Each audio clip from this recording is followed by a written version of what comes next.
Welcome to episode 44 of the Loane Hockey Podcast. For today, we're going to be talking about a really exciting topic that went on in the NHL just recently yesterday, where a trade happened between the Montreal Canadiens and the Columbus Blue Jackets, sending forward Patrik Laine from Columbus, also along with a second round pick in exchange for Jordan Harris going back to Columbus. And now I want to talk about the Laine trade specifically, and I want to talk about Laine specifically in and of itself because Patrik Laine is a very fascinating player. I went through some video on him. I've studied him over his years in the NHL, and he's an interesting player because there's not necessarily too much dimensions to his game. But when you look at the shooting ability, look at the power play ability, look at how consistent he is as a contributor, as a goal scorer, and there's there's really interesting traits to that. And in terms of his offensive production, his natural shot, his one timer, his ability to utilize that shot with power, velocity, accuracy, and to be able to weight transfer so quickly in terms of loading up the front leg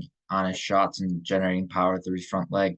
What's really interesting about Line is you want to see a little bit more versatility and adaptability to his game because you see some playmaking elements, but you don't necessarily see a lot of two-way elements to his game. He's not necessarily a two-way player, but in terms of his play in Montreal, what I'm really curious to see how he adapts to over time is he's actually very interesting player to watch when we're talking about neutral zone reloads and reloading from the defensive zone on up.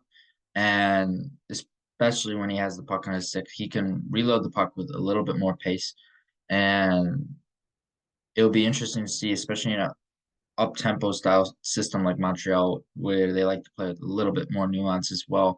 And especially given that they have a younger group, a younger core now. You have Suzuki, you have Caulfield, you have Slavkovsky, you have Line there, and you have Kirby Doc, you have Alex Newhook, you have some young and a young forward crop that can really gel together nicely in the coming seasons. And obviously, Line has 2 years left at 8.7 in terms of his cap hit per year. And so, if Line doesn't work out in Montreal, you still have some time to figure out if you really want to keep him there or not. At the same time, he has potential to go back to where he was in Winnipeg, I believe, because playing in that market has to have some side effects, positive and negative. But for Laine, he thrived in the Canadian market in his first team with Winnipeg after he was drafted second overall back in 2016. And his second season had 44 goals, if I recall correctly. And how well he played and how well his game trended from year one to year two was really positive in terms of you see the upward development trajectory and how well he's able to adapt to the league and how well he adapted his game. And it's interesting in recent years, you've seen less of that adaptability. You've seen less of that versatility. You've seen more one-dimensional play than ever, which is really interesting because how could that fit to Montreal? How could that adapt to Montreal? Well, you adapt and you give him ice time first because in his time in Columbus, his ice time's been up and down everywhere, and even on the power play and whatnot. And we know he's not a defensive player; he's an offensive player. You have to utilize his starting point, his foundation, which is his offensive base, and how skilled he is offensively, how gifted he is offensively, especially as a goal scorer. We know that, and you have to really weaponize that, utilize that, be able to carry that, and he has to be able to maintain that over time in terms of his own development, to be able to continue that trajectory and be able to continue his development and be back to where he was back in Winnipeg. And obviously, his years in Columbus have been not that great and they're in the past now, so it doesn't really matter. But you look at where he is now in Montreal, he has a really good spot and he has a really good opportunity to thrive under a really good coach in Marty St. Louis as well, who can give him some really good opportunity and really good ice time, much needed ice time, and to get back to scores form and high level elite goal scoring form like he used to be. So with Patrik Laine, he's really fascinating because there's so much interesting shooting mechanics to his game, and he's going to be an elite shooter. He's going to be a power play one guy for sure in Montreal, a guy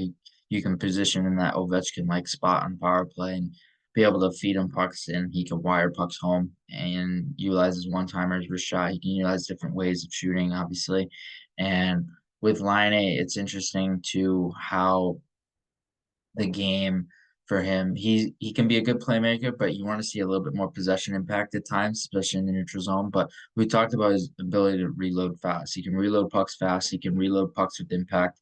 It's more a matter of he has to reload pucks and he has to find interior space. So combining those two elements is going to be key for him in Montreal to be able to be a play driver, be a neutral zone impactful player, be a zone entry successful player, and be able to generate consistent reads off the rush in the neutral zone and being able to create chances. And he has to be able to find that interior space. That's the biggest thing for him is he's not a player that necessarily thrives on the perimeter too. You could arguably say he thrives on the perimeter on the power play because he's playing a little bit more towards the perimeter sometimes. But with him, he has to play more of an interior role in terms of driving play interior and being able to find that space with the puck interior as a puck carrier. And so when I went over some video in Columbus, I noticed he did have some struggles with that. He would be able to reload, but then when he tried to maneuver and stay outside, he doesn't have the speed differential. He doesn't have the speed within his weight shifts. He doesn't have the speed within his crossovers.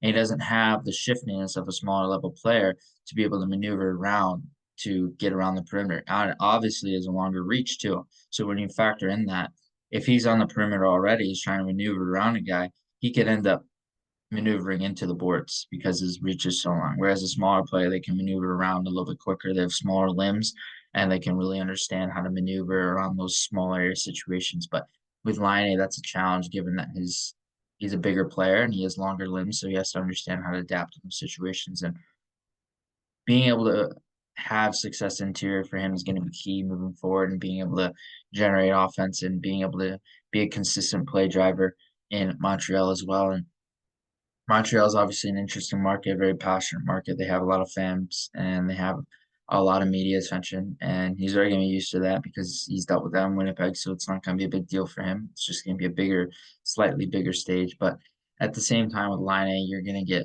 a complete offensive player if you can utilize him correctly in offensive situations, give him consistent top six ice time because he's not a player that thrives in a checking role. He's not a player that thrives in a defensive role. He's not a player that thrives in a PK role. He's not a player that thrives in shutting down late game situations. He's a player that thrives on the other side. He thrives in overzone situations, thrives on the power play, thrives at 5-on-4. He thrives at 5-on-3. He thrives in those situations where you're going to have the man up and you're going to be able to rely on a guy like that to be able to generate mostly shooting chances more than playmaking chances, but you're going to rely on him more for his goal scoring elements and how well he contribute and how well he can contribute on the offensive side of the puck. And that's a big thing for him is being able to find that gear and be able to find that consistent gear that he had as a second overall pick. There's obviously a little bit more standards for him to play up to, but with him, it's really intriguing, and he's got a lot more development to go to get to where he was. And there's still a lot of positives that he showed. He had that year in Columbus, where he was nearly a point per game. He didn't get a full season in, but he showed some positives there. He had a down year, obviously, last year, but you look at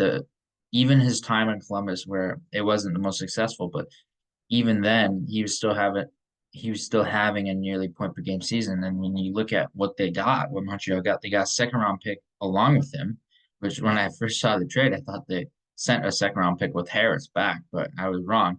And they got a second round pick and Laine for Harris. So that's a really interesting one. That's a little bit puzzling for Columbus in my sense. Obviously, they didn't have too much leverage since he wanted out. So I bet teams are trying to take advantage of that on some sides and some reasons, and which makes sense because a star player like that, you might as well try and take advantage of that. But at the same time, it's really interesting how it trended and how this trended. You would have expected a little bit more of a return, but is what it is for Columbus now. And that's the other interesting thing is Columbus already has a lot of options on the left side in the defense. So I was surprised that they went for Jordan Harris. I was surprised that they went for a defenseman who wasn't necessarily a top four-ish type guy, or they might not have been able to get the value out of that. And obviously, Montreal has some left shot D prospects and some prospects within their D core that are really intriguing, but some guys they wouldn't want to move necessarily. So with Montreal, they don't have necessarily the best D core right now, but you're looking at the future, you're looking at the long run. They're going to have a young, very young D core who can really contribute, and that's going to be the biggest thing for them. And they still have cap flexibilities. They still have the ability to maneuver. They have Suzuki, Caulfield, and Slavkowski signed long term, so that's huge leverage for them. And you get a guy like Laine who's on a shorter term ish deal who can still contribute. And if it doesn't work out within 2 years' time, you can still either let him go or trade him again. So they have some good options there as well. And so it'll be really interesting to see what happens in the future with Laine in Montreal if he continues to trend his game in an upward way. if he gets back to where he was in Winnipeg as a 40 goal guy, potentially 70 plus points, if not more, maybe even 80, maybe even 90. Who knows? But the intriguing thing is that Montreal has a bigger core, they have a younger core, and especially up front, they have a lot of weapons, a lot of talents that they can really rely on to have Laine rely on as a support cast. And that's a really intriguing thing. You look at guys like Kirby Doc as centerman, because we're talking about Laine specifically as a winger. You get the center options. Obviously, Suzuki's there. We know Suzuki's there, but then you have Kirby Doc. You even have now Alex Newhook as a potential possibility. And now you have options. Yeah, you have many different options there in center realm. And Newhook and Doc can interchange between a little bit of wing as well, so you have that flexibility. But with Suzuki, you're getting a staple at that first line center consistently.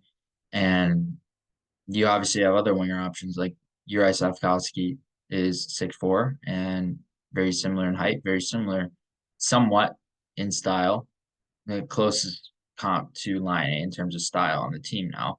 And obviously, you have Cole Caulfield turning a dynamic winger, almost had a 70-point season last year.